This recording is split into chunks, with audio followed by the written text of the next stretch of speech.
Hello, everybody. Today is November 13th. This is Susan Kokinda with your Midweek update. Of course, the news cycle is dominated by a whirlwind of new announcements from Donald Trump on the shape of his new administration. Yesterday, some of the big ones were the choice of the new Defense Secretary, Peter Hegseth, and the appointments of Elon Musk and Vivek Ramaswamy to head the new Department of Governmental Efficiency. Whatever the bona fides of all of the appointments which Trump has made so far, they have two characteristics. First, as Musk said about his and Vivek's new role, it will send, quote, shockwaves through the system. In an earlier interview, Ramaswamy had described Trump's intentions for his second administration as nothing short of revolutionary. Politics inside the Beltway, dominated by the Washington consensus of Wall Street, the administrative state, the military-industrial complex's perpetual wars, is on the chopping block. Second, Trump is picking people he can trust. And this is even more important. People who recognize that he is the president and will be calling the shots.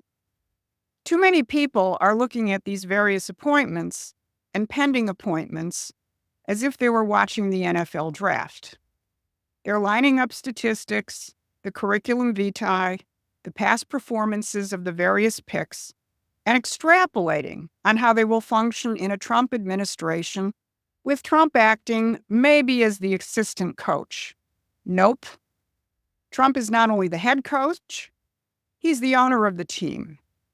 He is prepared to exercise the powers of the presidency in ways probably not seen since Franklin Roosevelt took office in the midst of the Great Depression. Trump 47 is not Trump 45. He's been through the fire, both as president and as a survivor of the biggest deep state attack in modern history. And he has a stunning mandate from the American people. If we do our job, so he will be the president. Look at the last 4 years. There was no president. And if Kamala had won, we would have had another 4 years with no president, if we even survived. We had a collective run by the equivalent of the Borg Queen, for those of you who have some passing familiarity with popular culture. And it actually was a queen, now a king, with the British imperial system exercising its vast propaganda, monetary, and political control over American politics. Barack Obama was, in essence, the Governor General of the United States during the Biden administration, and that would have continued. But now we have the return of the American presidency, which only works when a unique individual who can challenge the aspirations of a sovereign, productive people occupies the presidency with vision and courage. We haven't had many of those individuals in American history. And too often, they've been assassinated, like Lincoln, McKinley, and Kennedy. As we document in our police dossier, it is the British who murder our presidents. With Donald Trump, we have someone who's also already been the target of 2 assassination attempts. Not surprisingly, the BBC gets it. They make the point that Trump will rely more on executive action, which can be done with the stroke of a presidential pen, recognizing that congressional legislation most of the time takes time, effort, and compromise. As an example of this, today the Wall Street Journal reports that an executive order has been drafted that, if approved by Trump, could fast-track the removal of generals and admirals found to be, quote, lacking in requisite leadership qualities. And obviously, this could deal with the woke generals, the incompetent generals who led to the Afghanistan withdrawal disaster, and so on. But before I return to current developments, I'd like to locate them in the context of an event that took place 35 years ago this past weekend. On November 9th, 1989, the Berlin Wall fell.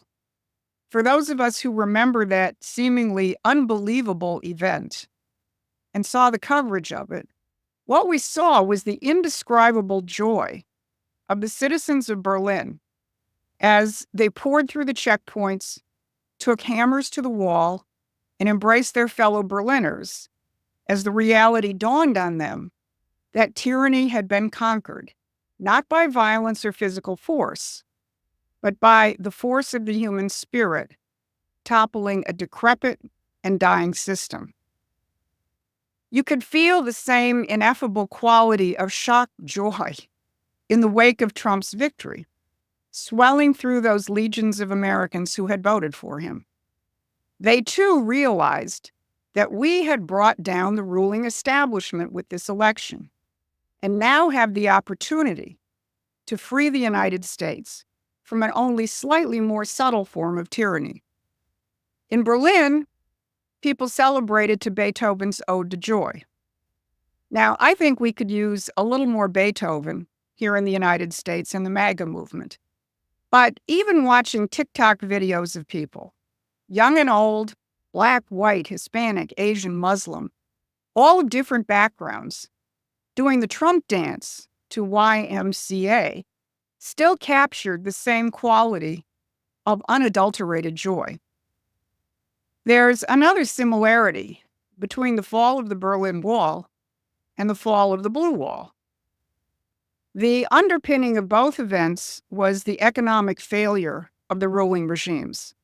The Soviet economic system was self-doomed at the point that it rejected Ronald Reagan's offer to end the doctrine of mutual and assured destruction. That would have freed the world from a never-ending offensive arms race. Reagan, like Donald Trump, understood that shifting to defensive systems based on new physical principles, namely his Strategic Defense Initiative, which Trump has pledged to revive, was the escape route for both countries. The Soviets' decision instead to accelerate their strategic offensive weapons buildup crushed their economies and the economies of Eastern Europe. Reacting to that economic reality, the people of East Germany rose above the propaganda spewed out by a press which was even more controlled than ours, and reclaimed their freedom. So it was here in the 2024 election.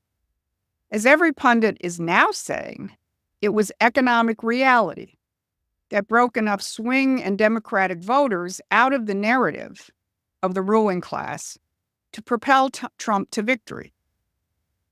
While the Democrats' support for illegal immigration, woke insanity, and genocidal wars were critical elements of that party's collapse, Trump would not have won if people could still afford rent, groceries, or car payments.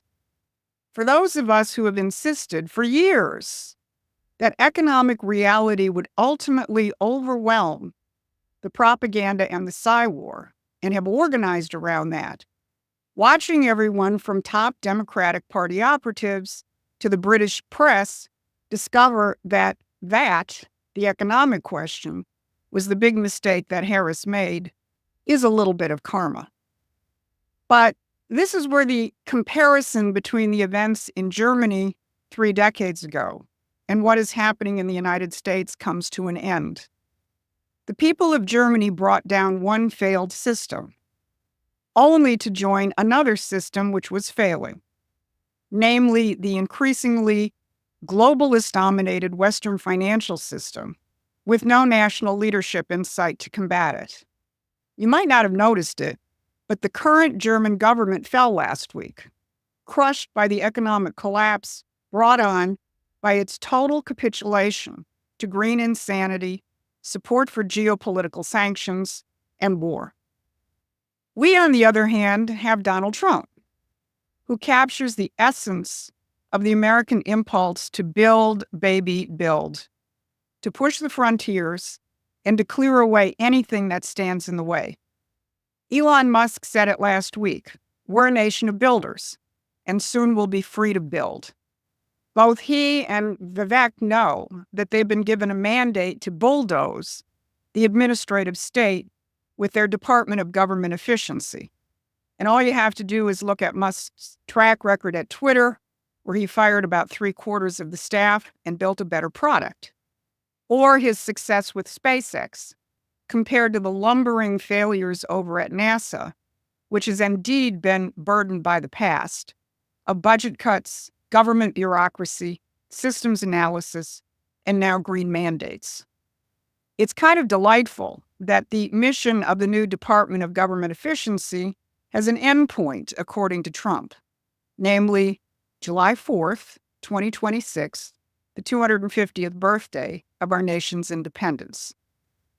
Now, I'm not going to try and do a lot of analysis of the appointments and potential appointments being made by Trump so far. We'll take a little more time to digest and analyze, and we'll be covering that on our website, and I'm sure Barbara will touch on some of it in her Saturday wrap.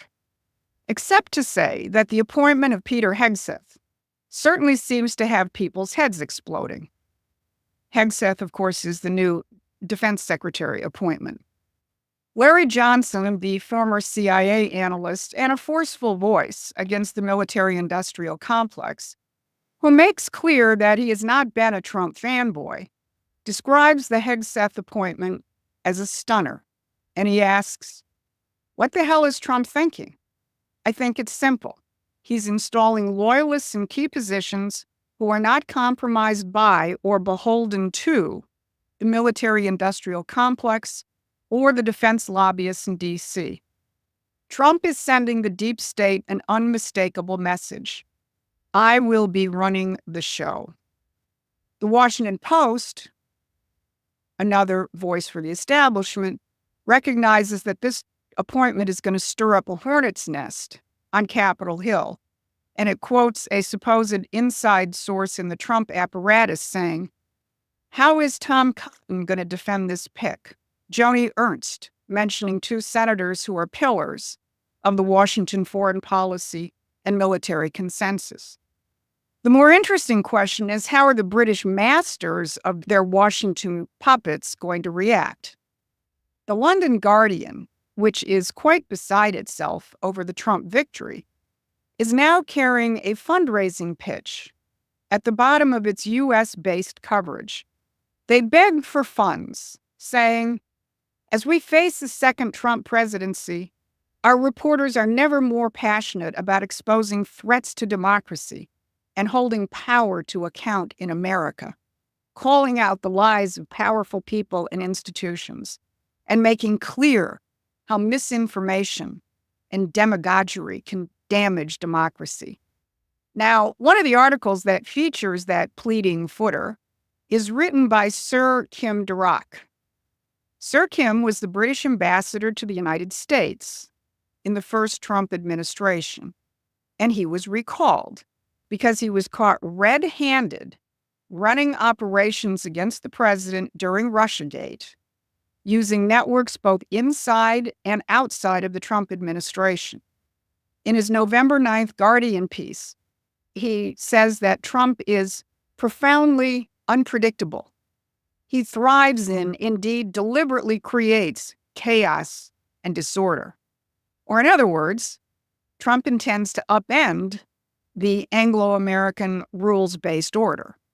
Durack continues bemoaning that challenging times lay ahead, especially on climate change, tariffs, and Ukraine. You can count on us to keep our eyes on whatever British operations Sir Kim and his cohorts have underway, as we did when the role of the British Labour Party intervening in the U.S. elections on behalf of Harris was exposed. So Donald Trump is doing his job, reviving the power of the American presidency. We, the citizens of the United States, have to continue to do ours. We ran into an interesting response after the election last week. As we were out in the streets organizing, people came up to us, many of them Trump supporters, and asked, why are you out here? We just won. Well, we're out here because the election victory only gives us the opportunity to now win this fight. Trump will move to take down the deep state and the administrative state and all that goes with it. The real challenge is to move quickly with the kind of economic policies which will replace the globalist financier system, which is protected by that apparatus. This is where we have a lot of work to do. For more than a century, the British Empire has buried the principles which underlie the American system of economics. Many of you don't even know there is an American system of economics, which is neither communist socialist nor unbridled free market capitalism. Our immediate task here at Promethean Action is to revive that knowledge.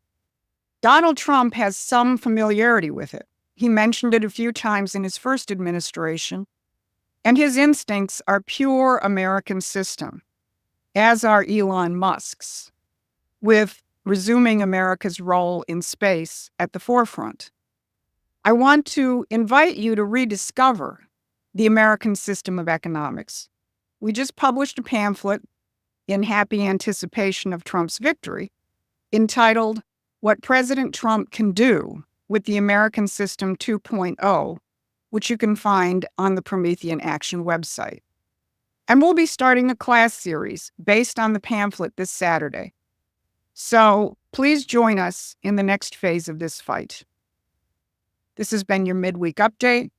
Thanks for listening. Please take a moment and subscribe to our free newsletter at PrometheanAction.com.